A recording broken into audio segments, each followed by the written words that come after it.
Hi friends, welcome to my channel tours and travels by Madhavi. ముందుగా అందరికీ ఉగాది శుభాకాంక్షలను తెలుపుతూ, ఉగాది అనగానే మనకు తెలిసినటువంటిది ఉగాది పచ్చడి మరియు పంచాంగ శ్రవణం. కానీ మనం తెలుసుకోవాల్సిన ఇంకొక కథ ఒకటి ఉంది. దాని గురించి మీకు వివరించబోతున్నాను. ఒకప్పుడు శౌనకాది మహామునులు అందరూ కూడా శ్రీ మహావిష్ణువు యొక్క అవతారం గురించి, మత్స్య అవతారం గురించి తెలుసుకోవడం కోసం సూత మహర్షిని అడుగుతారు. అప్పుడు సూత మహర్షులు శ్రీ మహావిష్ణు యొక్క మత్స్య అవతారం గురించి ఈ విధంగా వివరిస్తారు. నీళ్లు నరులకు ప్రాణధారం. అటువంటి నీటిలో నివాస స్థానాన్ని ఏర్పరచుకున్నటువంటి ఆ యొక్క పరబ్రహ్మమూర్తి నారాయణుడుగా చెప్పబడతాడు. మొదట అంటే సృష్టికి పూర్వం ఏమీ ఉండేది కాదు. అన్ని వైపులా ఒక వస్తువు కానీ ప్రాణి కానీ ఏదీ కూడా ఉండేది కాదు. అయితే ముందు ఒక వస్తువు రూపం పుట్టింది. దాని నుండి మహత్తు, దాని నుండి అహంకారం, దాని నుండి గుణాలు, అక్కడ నుండి బ్రహ్మ యొక్క సృష్టి జరిగింది. అలా బ్రహ్మ సృష్టికి పూర్వం అంతా కూడా జలమయంగా ఉండేదట. ఆ జలావరణంలో మహాత్ముడు ఎటువంటి ప్రకాశము లేకుండా వటపత్రపై ఉండేవాడు. బ్రహ్మ సృష్టి జరిగిన తర్వాత అతని వలన సమస్త సృష్టి విస్తరించింది. జలావరణంలో సహించి ఉన్నటువంటి ఆది పరబ్రహ్మం తన చుట్టూ ఉన్నటువంటి నీటి తన పొడవైనటువంటి చేతులతో కలియపెట్టగా అందులో నురగ పుట్టి 2 బుడగలు లేచాయి. ఆ బుడగల నుండే భూమి ఆకాశాలు ఏర్పడ్డాయి. అలాగే భూమి మీద రాళ్ళు, కొండలు కూడా కల్పించబడ్డాయి. అదే సమయంలో మహాపురుషుని యొక్క నాభి నుండి ఒక కమలం కూడా జన్మించింది. అప్పుడు నారాయణుడు ఒక తుమ్మెదై ఆ కమలం చుట్టూ తిరుగుతూ చివరకు అందులోకి ప్రవేశించాడు. తన తేజస్సును అందులో ప్రవేశపెట్టి బయటకు వచ్చేశాడు. తర్వాత ఆ కమలం నుండి 4 ముఖాలతో బ్రహ్మదేవుడు జన్మించాడు. ఇక బ్రహ్మదేవుడు తన చుట్టూ ఉన్నటువంటి నీటిని చూసి ఆశ్చర్యపడుతూ ఓంకారనాదం వినిపించాడు. బ్రహ్మదేవుడికి ఏం చేయాలో తోచక ఆ యొక్క త్రోవ తాడు ద్వారా లోపలికి ప్రవేశించాడు. అక్కడ నారాయణుడి యొక్క గర్భకుహరంలో బ్రహ్మాండమంతా కూడా సముద్రాలతో, నదులతో, కొండలతో కనిపించగా భయపడిపోయి మరలా బయటకు వచ్చాడు. ఆ క్రమంలో ఏం చేయాలో తోచక ఒక చోట కూర్చుని ఉంటే అతనికి తపస్సు చేసేటువంటి శబ్దం వినిపిస్తుంది. తపస్సు చేయి, తపస్సు చేయి అని ప్రతిధ్వని అతనికి వినిపిస్తుంది. ఆ మాటలు బ్రహ్మదేవునికి వినిపిస్తాయి. ఆ విధంగా బ్రహ్మదేవుడు కొన్ని వేల సంవత్సరాల పాటు తపస్సు చేస్తాడు. అప్పుడు నారాయణుడు ప్రత్యక్షమై, ఓ బ్రహ్మ, సృష్టిని ఏర్పాటు చేయాలి అనేటువంటి నెపంతో నేను నిన్ను సృష్టించాను. కాబట్టి నువ్వు ఈ తపస్సు చేయడం వలన సృష్టి చేసేటటువంటి మానసిక శక్తిని పొందావు. ఈ రూపమైనటువంటి ప్రకృతి అంతా కూడా నీకు అన్ని విధాలుగా తప్పక సహకరిస్తుంది. ఇక ఈ సృష్టిని ప్రారంభించు అని చెప్పి అదృశ్యమవుతాడు. ఇక ప్రకృతి అతనికి సరస్వతి రూపంలో కనిపించింది. బ్రహ్మదేవుడు పురుషుడు కాబట్టి ప్రకృతి పురుషుడు ఇద్దరు ఏకమయ్యారు. వారిద్దరి కలయిక వలన బ్రహ్మ ముఖం నుండి 6 అక్షరాలు చూపుతాయి. అంటే శక్తి స్వరూపిణి అయినటువంటి గాయత్రి జన్మిస్తుంది. ఆ తర్వాత బ్రహ్మ యొక్క కనుబొమ్మల నుండి దక్ష ప్రజాపతి, మనసు నుండి శరత్ కుమారుడు, సమస్త జాతులు, దక్ష ప్రజాపతులు వీరందరూ కూడా నివసించడానికి చోటు కావాల్సిందిగా బ్రహ్మ శ్రీ మహావిష్ణువును ప్రార్థిస్తాడు. వెంటనే 1,000,000 సూర్య తేజస్సుతో జనాలను రెట్టింపు చేస్తాడు.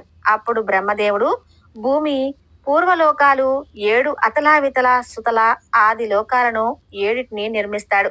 ఈ లోకాలన్నిటిలో కూడా దేశాలు, రాజ్యాలు, నదీ నదులు, సముద్రాలు, పట్టణాలు, చెట్లు, అరణ్యాలు మొదలైనటువంటి ప్రాణాలకు అవసరమైనటువంటి వస్తువులను, జీవరాశులను సృష్టిస్తాడు. ఆ విధంగా సృష్టించబడినటువంటి జీవులందరికీ కూడా కాల ప్రమాణాలు ఏర్పడతాయి. జీవుల యొక్క ఆయుర్దాయం 100 సంవత్సరాలుగా నిర్ణయింపబడతాయి. మానవులకు 1 సంవత్సరం అంటే దేవతలకు 1 రోజుగా నిర్ణయింపబడింది. ఈ విధంగా బ్రహ్మదేవుడికి ఒక పగలు గడిస్తే నిద్ర వచ్చినప్పుడు సృష్టి ఆపి నిద్రపోతాడు. అప్పుడు సృష్టి అంతా కూడా ప్రళయం వచ్చి నాశనమవుతుంది. తర్వాత మహాయోగాలు గడిచిన తర్వాత బ్రహ్మదేవుడు నిద్రలేచి సృష్టిని యథావిధిగా ప్రారంభించి సృష్టిస్తాడు. ఆ విధంగా పూర్వం బ్రహ్మదేవుడు నిద్రించేటువంటి సమయం ఆసన్నమవుతుంది. అప్పుడు ఏం జరిగిందో చెబుతాను, శ్రద్ధగా వినండి. సూత మహర్షి శౌనకాది మహామునులతో ఈ విధంగా చెప్పసాగారు. పూర్వం ద్రవిడ దేశంలో సత్యవ్రతుడు అనేటువంటి ఒక రాజు ఉండేవాడు. అతను విష్ణు భక్తుడైనటువంటి గొప్ప ధర్మాత్ముడు. అతనే రాజ్యంలో ఉన్న వారందరూ కూడా కేవలం సత్యం మాత్రమే పలికేలా అతను శాసించేవాడు. అందువలనే అతనికి సత్యవ్రతుడు అనేటువంటి పేరు వచ్చింది. ఈ సత్యవ్రతుడు ప్రతిరోజు కూడా నదికి వెళ్లి స్నాన సంధ్యాది ఇష్టాలను ముగించుకొని వచ్చేవాడు. అలా ప్రతిరోజు కూడా జరుగుతూ ఉండగా ఒకనాడు స్నానం చేసి సూర్యుడికి ఆజ్ఞం ఇస్తుండగా అతని చేతిలోకి ఒక చేప పడింది. దానిని అతను నీటిలోకి వదిలేస్తాడు. మరలా అతను నీటిని చేతిలో తీసుకున్నప్పుడు ఆ చేప మరలా కనిపిస్తుంది. మహారాజుతో ఇలా అంటుంది, మహారాజా, ఇక్కడ ఉన్నటువంటి పెద్ద చేపలు నన్ను తినడానికి ప్రయత్నిస్తున్నాయి, కాబట్టి దయచేసి నన్ను కాపాడండి అని వేడుకుంటుంది. ఆ చేప దాంతో ఆ రాజు ఆ చేపను తన పాత్రలోకి తీసుకుని వెళ్తాడు. అలా ఆ చేపను తీసుకుని అదే రోజు ఒక పాత్రలో పట్టనంత పెద్దదిగా మారిపోతుంది. మరుసటి రోజు ఆ చేపను ఒక గంగాళంలో పెద్ద దాంట్లో వేస్తాడు. అయినా గాని మళ్ళీ అది చేప పట్టనంత పెద్దదిగా చేప పెరిగిపోతూ ఉంటుంది. తర్వాత రోజు అది కూడా ఆ గంగాళం సరిపోకపోవడంతో ఏం చేయాలో అర్థం కాక చేపని పెద్ద చెరువులో వేస్తాడు. మరుసటి రోజు చూస్తే ఆ చెరువు కూడా పట్టలేదు.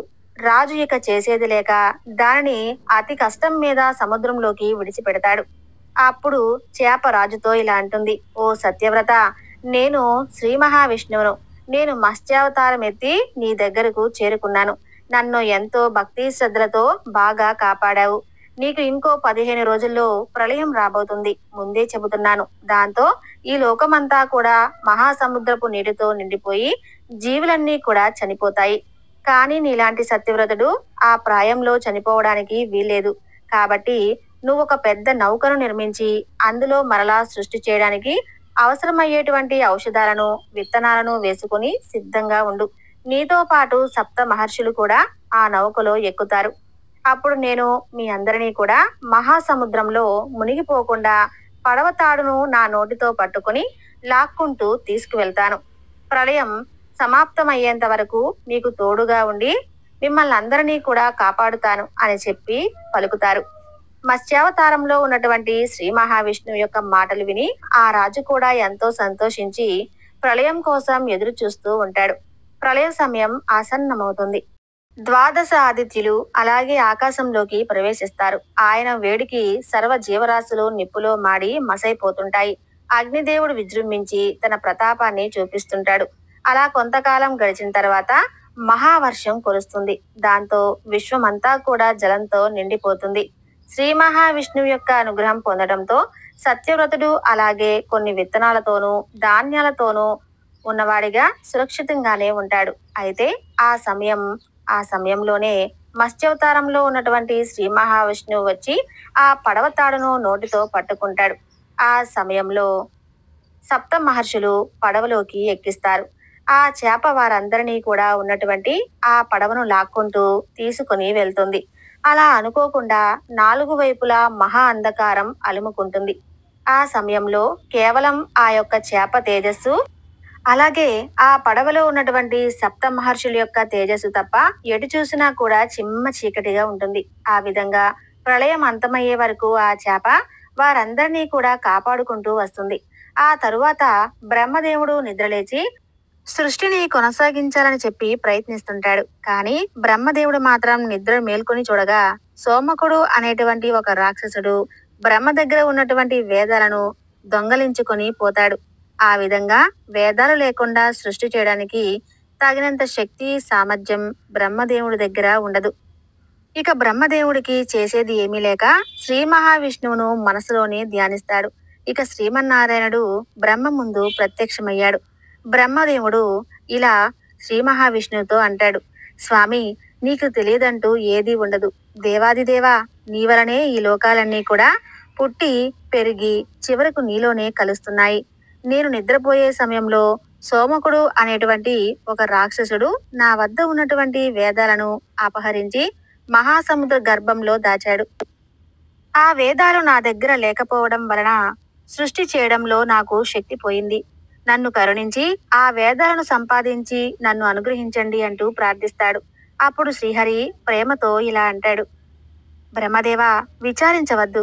నేను ఈ మత్స్యావతారంలోనే వెళ్లి ఆ సముద్రంలో రాక్షసుడు ఎక్కడ ఉన్నా సరే ఆ సోమకుడిని తప్పకుండా వెతికి పట్టుకుని అతన్ని సంహరించి వేదాలను నీకు తప్పకుండా అప్పగిస్తాను అంటూ సముద్రంలోకి వెళ్లిపోతాడు శ్రీమన్నారాయణుడు. ఇక సముద్రంలో సోమకాసురుడు దొంగలించినటువంటి ఆ వేదాలను ఆహార పదార్థాలను భావించి వాటిని మింగేస్తాడు. కానీ అతనికి మాత్రం ఆకలి తీరలేదు. ఆహారం కోసం సముద్రంలో వెతుకుతుండగా ఆ సమయంలో చేప రూపంలో ఉన్నటువంటి శ్రీహరిని చూసి తనను మింగాలి అని చెప్పి ప్రయత్నిస్తుంటాడు ఆ రాక్షసుడు. ఆ విధంగా శ్రీహరి సోమకుడి మధ్య ఇద్దరి మధ్య కూడా భీకరమైనటువంటి యుద్ధం జరుగుతుంది. సోమకాసుడు అనేటువంటి రాక్షసుడు మహాబలశాలి కాబట్టే వారిద్దరి మధ్య కొన్ని సంవత్సరాల పాటు యుద్ధం జరుగుతుంది. ఈ యుద్ధంలో చేప రూపంలో ఉన్నటువంటి శ్రీ మహావిష్ణువు కోరలతో ఆ రాక్షసుని యొక్క పొట్టను చీల్చి సంహరించి అతని కడుపులో ఉన్నటువంటి ఆ వేదలను ఒక దక్షిణావర్త శంఖం తీసుకుని అందులో పెట్టి బ్రహ్మ వద్దకు చేరుకుంటాడు శ్రీహరి. శ్రీహరి చేతిలో ఉన్నటువంటి వేదాలను చూసి బ్రహ్మదేవుడు సంతోషిస్తాడు. అప్పుడు శ్రీ మహావిష్ణువు వేదాలను బ్రహ్మదేవుడికి ఇచ్చి, బ్రహ్మదేవా, ఈ సృష్టిని కొనసాగించమని చెప్పి ఆజ్ఞాపిస్తాడు. ఆ విధంగా బ్రహ్మదేవుడు చైత్రశుద్ధ పాడ్యమి రోజు అంటే ఉగాది రోజున వేదాలను తీసుకుని సృష్టి చేస్తాడు. ఆ విధంగా మత్స్యావతారాన్ని ధరించి శ్రీ మహావిష్ణువు సోమకాసురుని సంహరించి వేదాలను బ్రహ్మకు అప్పగించినటువంటి సందర్భంగా ఈ ఉగాది ఆచరణలోకి వచ్చిందని చెప్పి సూత మహర్షి వారు శౌనకాది మహామునులందరికీ కూడా వివరిస్తారు. కాబట్టి ఈ ఉగాదిలోపు ఈ కథను విన్నా, చెప్పినా, చదివినా, వినిపించినా జన్మ జన్మల పాపాలు పోతాయి, కోటి జన్మల పుణ్యం వస్తుంది, సకల ఐశ్వర్యాలు కలుగుతాయి. ఇక ఉగాది రోజున ఈ కథను స్వామివారి ఎదుట కనుక చదివితే తప్పకుండా శ్రీ మహావిష్ణువు యొక్క అనుగ్రహాన్ని కూడా పొందవచ్చు అని చెప్పి సూత మహర్షుల వారు ఈ కథను విన్నవిస్తారు. చూసారు కదండి, ఎంతో అద్భుతమైనటువంటి ఉగాది యొక్క వివరణను